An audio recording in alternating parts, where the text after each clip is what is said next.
Thank you for joining us for another wonderful edition of the Great Debaters Contest. We're doing regional reviews and we are in Nakuru today. The judges are joining me to help us unravel this region. Maina, how are you? I'm all right. Yes? Thank you.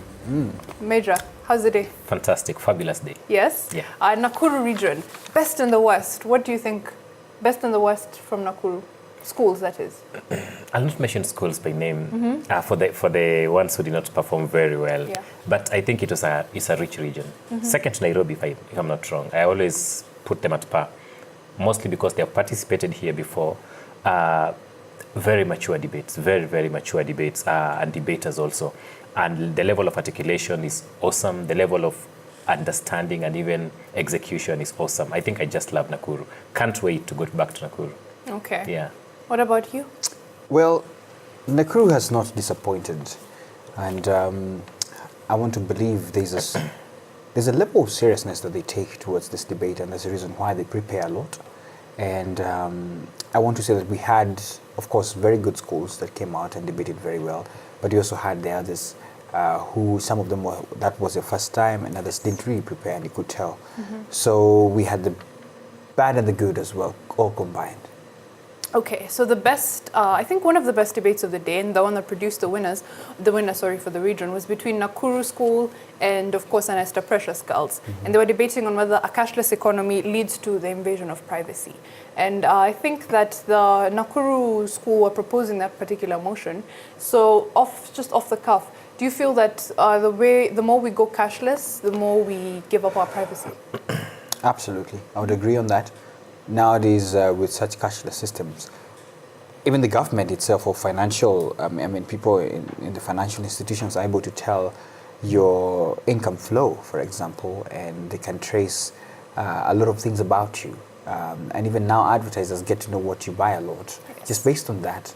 And no longer do you have that privacy to say that I only do this alone, but the people get to know what you like most, where you spend your money on, and how much money you even earn and the likes. Yes, so privacy, no.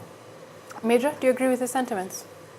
I think it's invading our privacy, yes. It's invading our privacy. And the way the debaters also articulated it, I agree with them. Nowadays, you don't have private life. You cannot say that this is my private life, yeah. And I love one debater who came up with 3 types of privacy. I think, if I'm not wrong, Cynthia Nganga. We talk about public life, private life, and secret life. And she brought it out very well. That is according to Garcia Gabriel Marquez. And I think she brought it out well. We no longer have a private life. But I think also it is for our own good, our own safety. Because you're able to track maybe individuals. And even if we have terror groups or a person who is a terrorist, we can easily track that particular person and secure the country. So in a way, it's a necessary evil, in essence. We need it, at the same time we don't need it, so why not? A cashless society creeps in through one door, privacy slips out through the other. Morioki Lea from Nakuru School, here to propose the motion that says a cashless society leads to invasion of privacy. A cashless society can simply be defined as a society in which consumers pay for goods and services using debit or credit cards, electronic fund transfer, or online shopping instead of paying by cash or banker's check. There is minimal use of liquid cash, hence it is also known as a checkless society. Invasion of privacy, on the other hand, means that it is the intrusion into the personal life of another without a just cause, which can give the person a right to bring a lawsuit for damages involved in use of this information. Cashless, in simple language, this means plastic money. Money that you can't see, money that we use credit cards and ATM cards. This is what cashless means. But according to the motion of today, cashless means a sophisticated and civilized means of using money. Now, I would like to explain what cash means. To me, the definition of cash is an analog radio. So leads means to result to. Invasion means interrupting in an unwanted way. But according to the motion, the word help is tinted to mean invasion. Now, using privacy, the bank can use privacy to guard your private information. A cashless society has a broader definition than what you present here. It is not only through banking, it can be through EFTs, electronic fund transfers, mobile banking services, and bitcoins, although they are illegal. It is not uncivilized since currently 25% of the world has gone cashless. It is used in supermarkets, in banks, and the like. I agree. When you put up information in a cashless system, it is not invaded. The invasion comes when hackers bug your system or your account and use this information to their advantage. Did you know that a well-equipped hacker can open a dummy company using your name and details at the comfort of his home? Did you know that this hacker can withdraw money from your account still at the comfort of his home? Also, the bank can guard information, but the bank is not Superman. Information can be lost. Technology is being improved, and criminals are also improving. After all, we do have to survive. Are you aware that once an account is hacked, it freezes? Anyway, even if you hack an account, you can trace it back. For example, I am a professional criminal because I believe to hack an account, you really have to study. It's not only any other Dick and Harry can do that. You have to be a professional thief. Now, I hack your account and I steal maybe 1 million cash shillings, and I go and steal money from somebody's pocket. Now, the money that is going to be hacked is going to be traced. Once you lose money in your pocket, you will never find it back again, and nobody is going to trace it back to you. So hacking is curbed. Thank you. Nakuru School was perhaps not that surprising of a winner, but still the region has performed well consistently, and I think it's given us two winners, Tumishi and Moi Forces Academy. So I think it was nice to have a fresh face. Moi Forces Academy, however, were back again. They did very well. They went up against Magumano High School on whether first world countries should take the lead in tackling global warming. Do you feel it's fair for us to ask that of first world countries? I would say yes, because a lot of it, if you go back to the history of the Industrial Revolution, they are the custodians, and we're not saying that they did not help us. Of course, we've been helped a lot by it, even in the economies of Africa. But the fact that if you look at even the levels of pollution that has been happening in such nations, take an example as China. I mean, the latest even on the air pollution that they have, it's clear, and it's a lot of it, where people even walk with gas masks. I mean, that means they are at the lead in terms of pollution, and some of them are even trying to pull their plants down to Africa so that at least they can reduce on that. I mean, cars coming in that are already outrated in their countries. I mean, we can tell they know now the effects now because they have had it, and that simply means they are the first ones who actually did this. Based on such facts and such reasoning that we have, then it means that they should be at the forefront as well of conserving this environment that they have polluted before. And we're not saying that we're innocent as well. No, we have a share as well. But they should be at the forefront. First of all, even the fact that they are bigger economies than us. And so they should take the first-hand cautions and even prevention measures, even budgetary-wise, because they are the bigger people, or the bigger brothers, as we may call them. Okay. Major, do you agree with that? I'm not really sure about it. Allow me reserve my opinion, because I think the debaters need to tell us what is their standpoint, because I'll have my own beliefs, and I think my prejudices should not affect what they are going to say. I think there are always two important questions that a debater should answer. I've always boasted of being a tabula rasa judge. I don't come with knowledge. You come and educate me. Depending with how much you're going to give me, I'm going to declare you the winner or not the winner. Two important questions. Who cares and so what? You know, when you talk about global warming, the question is, why should I care? And I have a problem with debaters who will not deconstruct the motion and demystify it and bring it to a level where a market woman would understand what global warming is. Because I might be a student. I go to maybe, let's say, Nakuru school. And my question is, why should I care about global warming? That is supposed to be discussed by some delegates in some convention somewhere, not me. But you see, once I bring the motion to the home, I bring it to the school and tell people, you understand, we have had a change in climate. That is because of global warming. Do you know why farmers could not plant this season round? Because there were no rains. Do you know why there were no rains? You know, you're making even the farmer understand the necessity of global warming and the fact that it affects them. So a debater will make me understand, who cares? You care. So what? So if you don't care, this is going to happen, then you're going to prove to me that you're a good debater. So I think we credited them based on what they gave us, and I think they deserved whatever thing we gave them. First world countries must take the lead in fighting global warming. One, because they caused it, so they must fix it. And I believe that every choice I make has a consequence, and I must face the repercussions. So these people really did cause global warming, so they must fix it. Look at these countries. They've got more wealth than enough. Look at us. We've got more concerns to deal with, right? So first world countries must take the lead in fighting global warming. First world countries must take the lead in the fight against global warming. First world countries are those nations that have achieved high level of industrialization. The economic status, their political status, and social status are absolutely superb. Global warming is the gradual heating of the Earth's surface, ocean, and atmosphere. I believe in unity as a vital source of strength. I do believe in brotherhood. I do believe in nationalism. Why should we let these first world countries control global warming, yet we can do it ourselves?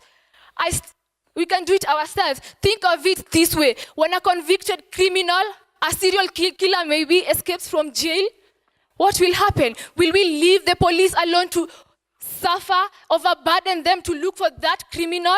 I suppose all of you here do not need a Mensa level IQ to completely comprehend what I'm saying.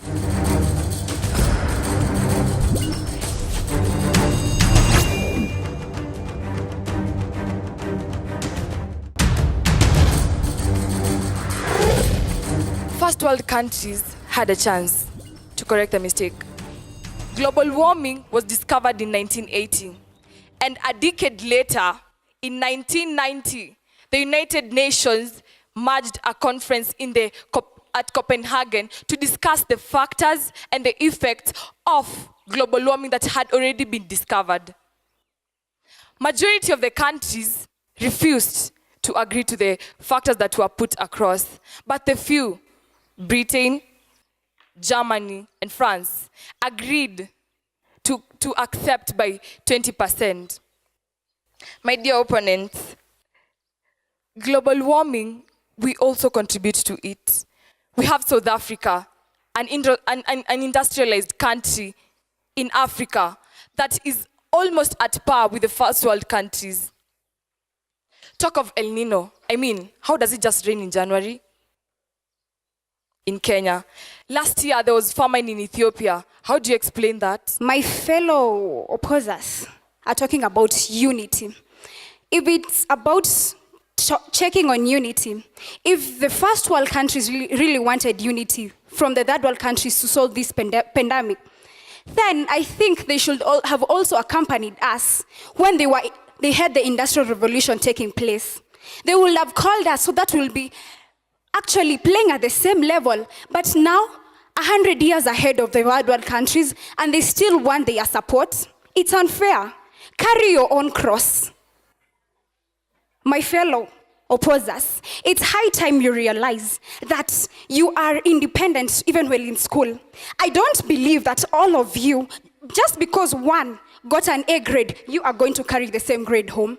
It's an eye for an eye. I am here in Magomando fighting for the same chance with an Alliance Boys High School guy to get into the university. So I have to make my own choices so that my consequences will be better, and I'll have to get to that campus of my dreams. So carry your own cross, please. Moi Forces Academy, of course, won that debate, and they were proposing the motion. But the part that they failed to elaborate on was the so what question you've asked. So now that we've said first world countries should take the lead in fighting climate change, how do we get that to happen? And I'll just digress a bit and ask for your personal opinions on how do we get these first world countries to take responsibility? Because we've had so many, is it the Paris Climate Agreement?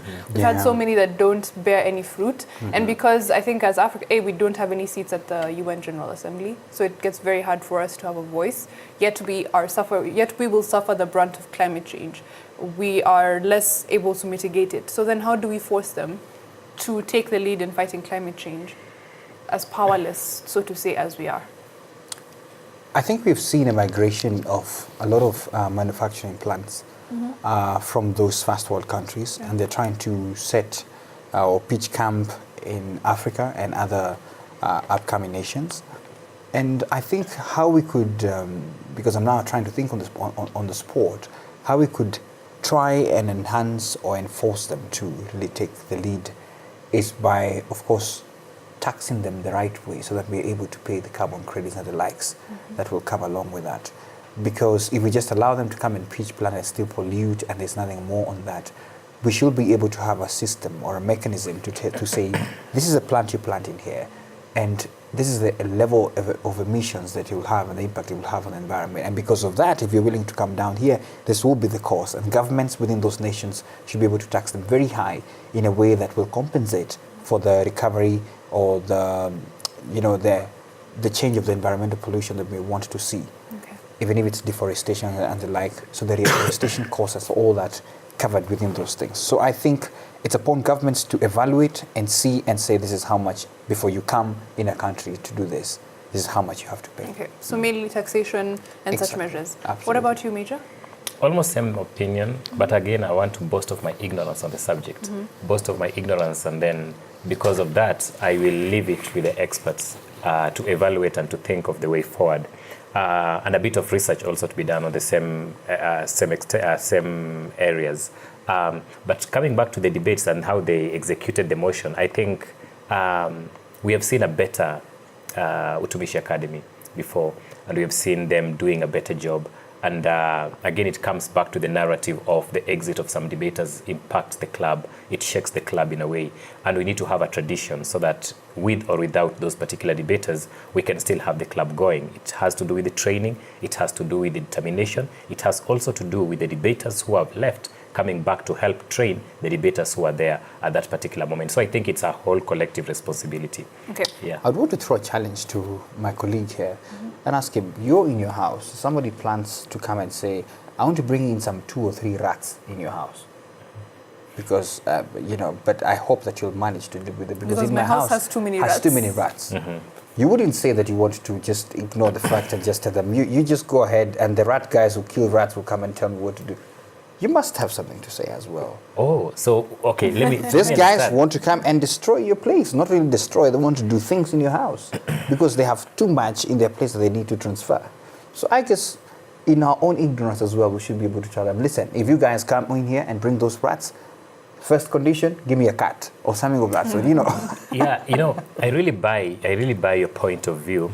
What I'm trying to put across also is, you see, it is the students at this particular point who should be giving us their perspectives. Because, you see, I might have a standpoint. And also, the whole essence of the Great Debaters Contest is to make students aware of these particular issues. Possibly at our own levels, we could have understood them and we could see how they impact us, but impact society. But we want the students. Do you understand this particular aspect? And do you see how it affects you? So if someone comes with a rat, of course, definitely, I might decide to open the door. Maybe if I find it necessary to open the door and allow some 1 or 2 rats if they have any economic value in the house. But if they don't, the rodents, I believe they don't have economic value. That's exactly one of the proposed way, his opinion.